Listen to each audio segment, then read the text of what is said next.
compassion is. One definition I found states that compassion, from the Greek word, means to bear with or to suffer with. The second definition states that compassion is a person's awareness of the misfortune and suffering of others and the desire to alleviate it.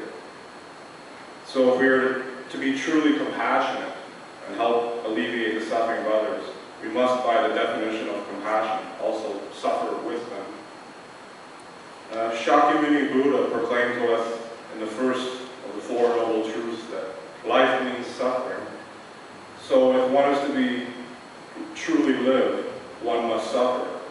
I think this could also be expanded to say that life means suffering with others. So why then is life suffering? To live means to suffer because our human nature is not perfect. Our nature is not perfect because it is based on attachments. One of these attachments is a wanted permanence, which is at odds with what we know to be because we know that all things in life are impermanent. The other is our attachment to the idea of the independent I, which is a delusion. So why is the independent I a delusion? When one thinks of the existence through the thought that usually enters one's mind is, yes, I'm breathing, I have a conscious mind, I am alive. While all these realities might be true, when we take a broader or more in-depth look at the causes and conditions that made up our existence, or the I, our perspective is widened. A broad and vast array of causes and conditions that one can see if they look closely, that do make up our whole being, show us that our existence or reality is also dependent on the makeup and effort of others. When we see someone without knowing them, sometimes we will label or identify the person by factors such as clothing, height, etc. But when we meet the person, we can attach a name. We now have a label or something to identify the I in the other person. If we look at the person as an independent collection of physical parts, we see that no matter where we look in the physical sense, we cannot find the I. The I is only a collection of the person's physical being or independent parts, but it's something that comes to being because and through the causes and conditions of our being are part of and a result of the collective whole.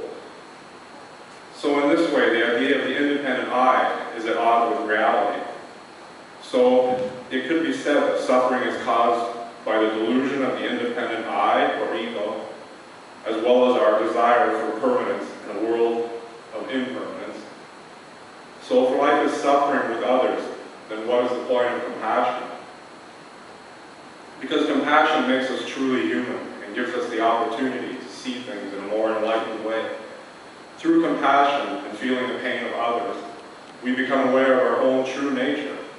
This true nature, or true self, is also the path through which one performs selfless giving, in putting forth effort to alleviate suffering. When we do this, we are really helping to alleviate our own suffering.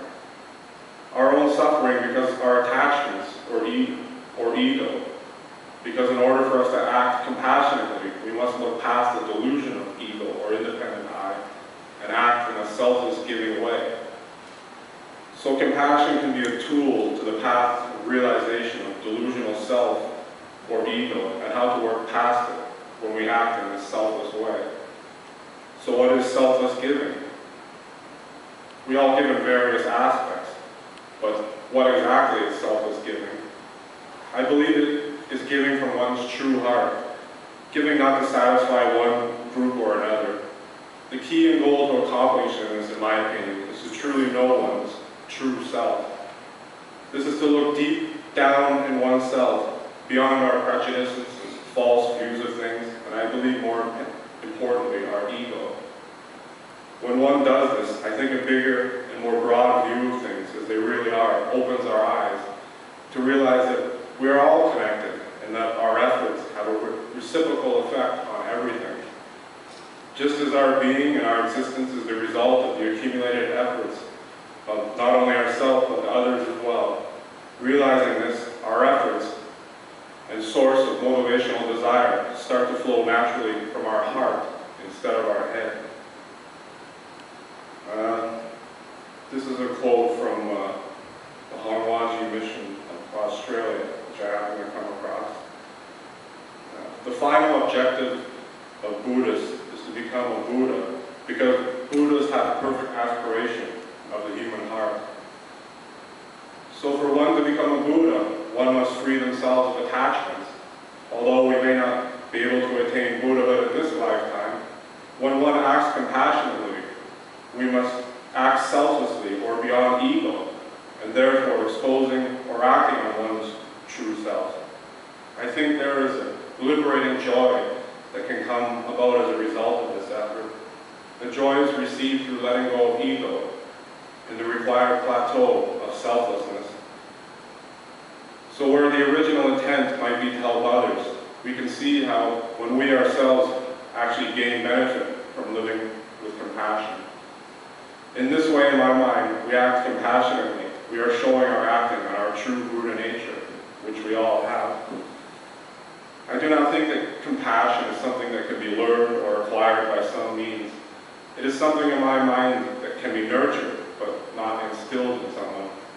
I believe just as we all have Buddha nature, this nature is the source from which compassion arises when we look beyond the delusion of the eye.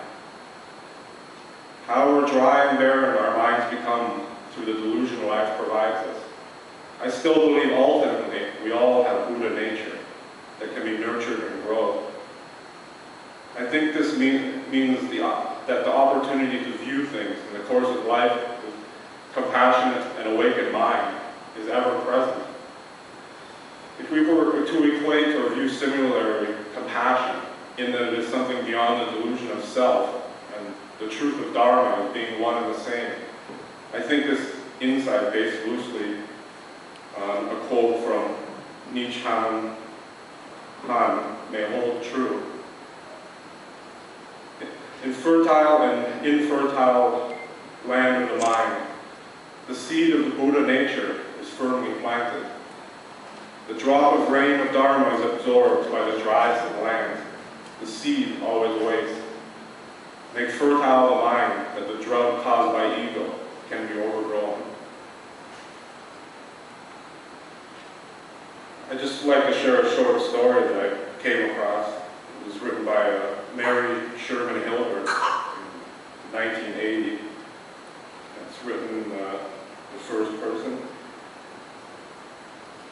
Since she was 6 years old, when I first met her on the beach near where I live, I drive to this beach a short distance of 3 or 4 miles, whenever the world begins to close in on me. She was building a sandcastle or something, and I looked up, her eyes as blue as the sea. "Hello," I said. I answered with a nod, not really in the mood to bother with a small child. "I'm building," she said. "I see that. What is that?" I asked, not really caring. "Oh, I don't know. I just feel like playing in the sand." "That sounds good," I thought, and slipped off my shoes. A sandpiper glided by. "That's joy," the child said. "It's a what?" "It's a joy. My mama says sandpipers come to bring us joy." A bird went gliding down the beach. "Goodbye, joy," I muttered to myself. "Hello, pain." Turned to walk on.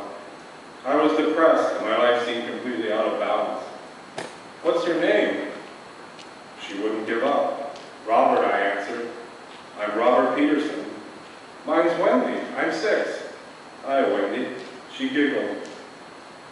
"You're funny," I said. In spite of my gloom, I laughed too and walked on. Her musical giggle followed me. "Come again, Mr. P," she called. "We'll have another happy day." The next few days consisted of a group of unruly Boy Scouts, PTA meetings, and my ailing mother. The sun was shining one morning as I took my hands out of the dishwasher. "And I need a sandpiper," I said to myself, gathering up my coat. The ever-changing balm of the seashore awaited me. The breeze was chilly, but I strode along, trying to recapture the serenity that I needed. "Hello, Mr. P," she said. "Do you want to play?"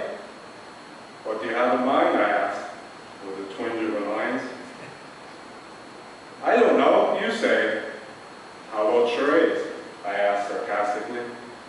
tinkering laughter burst forth again. I don't know what that is. Then let's just walk. Looking at her, I noticed her delicate fairness of her face. Where do you live, I asked. Over there, she pointed towards a row of summer cottages. Strange, I thought, in winter. Where do you go to school? I don't go to school. My mommy says we're on vacation. She chattered as the little girl as we strolled up the beach. My mind was on other things. When I left for home, Wendy said it had been a happy day. Feeling surprisingly better, I smiled at her and agreed. 3 weeks later, I rushed to the beach in a state of near panic. I was in no mood to even greet Wendy. I thought I saw her mother on the porch, and I felt like demanding she keep her child at home. Look, if you don't mind, I said crossly when Wendy caught up with me, I'd rather be left alone today. She seemed unusually pale and out of breath. Why? She asked. I turned to her and shouted, because my mother died. And I thought, oh my God, what was I saying to this little child? Oh, she said quietly, then this is a bad day. Yes, I said, and yesterday and the day before, and just go away. Did it hurt? She inquired. Did what hurt? I was exasperated with her and with myself. When she died, of course it hurt, I snapped, misunderstanding. Wrapped up in myself, I strolled off. A month or so after that, I went to the beach. She wasn't there. Feeling guilty and ashamed, and admitting to myself I missed her, I went up to the cottage after my walk and knocked on the door. A drawn-looking young woman with honey-colored hair opened the door. Hello, I said. I'm Robert Peterson. I missed your little girl today and was wondering where she is. Oh, yes, Mr. Peterson. Please come in. Wendy spoke of you so much. I'm afraid I allowed her to bother you. If she was a nuisance, please accept my apologies. No, not at all. She's a delightful child, I said, suddenly realizing that I meant what I just said. Wendy died last week, Mr. Peterson. She had leukemia. Maybe she didn't tell you. Struck dumb, I grabbed for a chair. I had to catch my breath. She loved this beach, so when she asked to come, we couldn't say no. She seemed so much better here, and a lot of what she called happy days. But in the last few weeks, she declined rapidly, her voice faltered. She left something for you, if only I could find it. Could you wait a moment while I look? I nodded stupidly, my mind racing for something to say to this lovely young woman. She handed me a smeared envelope with Mr. P printed in bold, childish letters. Inside it was a drawing in a bright crayon of a yellow beach and a blue sea and a brown bird. Underneath was carefully printed a sandpiper to bring me joy. Tears welled up in my eyes, and my heart that I had almost forgotten to love opened wide. I took Wendy's mother in my arms. I'm so sorry, so sorry, so sorry. I had heard over and over again when we wept together. The precious little girl is framed now in my hands and hangs in my study. 6 words for each year of her life that speak to me of harmony, courage, and undemanding love. A gift from a child with sea blue eyes and hair color of sand, who taught me the gift of love. I think this story is an example of how it's important for us not to let our ego-centered mind make our pain paramount at the sacrifice of negating others' suffering. Sometimes the person we are negating may be suffering more than us. Did the girl in this story not have true Buddha nature and compassion? Her attitude and actions were not filtered through ego or the independent eye. she saw past her own suffering to be concerned with others. Her focus was on the good or bad days of others, and not of her own. Sometimes it takes someone who is suffering more than oneself to truly make us humble. When we can find joy in life beyond, when they can find joy in life beyond their own suffering. The sandpiper is a reminder or symbol of how joy and love is always and available as a gift we can give to others when we try to live a life of heartfelt compassion. This is not the true working of the pure and unfaltering compassion that the Amida has to offer us. Amida is the Buddha of infinite light and eternal light. He is the manifestation of the absolute and supreme reality. Light is wisdom, and life is the compassion that results in perfect wisdom. Amida's Buddha's understanding is so complete that when he thinks of us, he knows us exactly as we are, and indeed accepts us as we are because of his perfect wisdom. This is why we say Namo Amida Butsu, which means I take refuge in Amida Buddha. We take refuge because our compassion is limited by our own jiriki, which is our self-power, in that we are imperfect. Because of our limited self, we cannot extend enough compassion to save all or ourselves. This is why we must entrust our salvation and enlightenment to Tariki, which is the other power of Amida. Dharma Karma, in his desire to liberate all sentient beings from suffering and delusion, made 48 vows.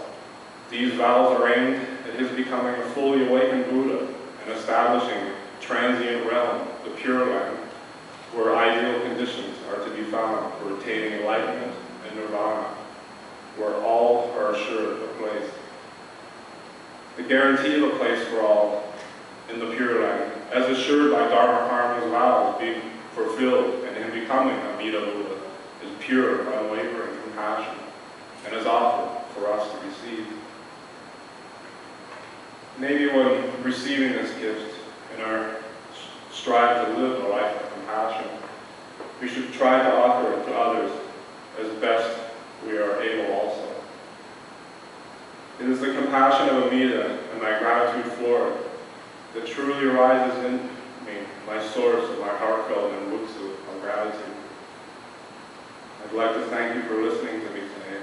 I'd also like to thank you for the opportunity to speak and gift of your time. Thank you very much.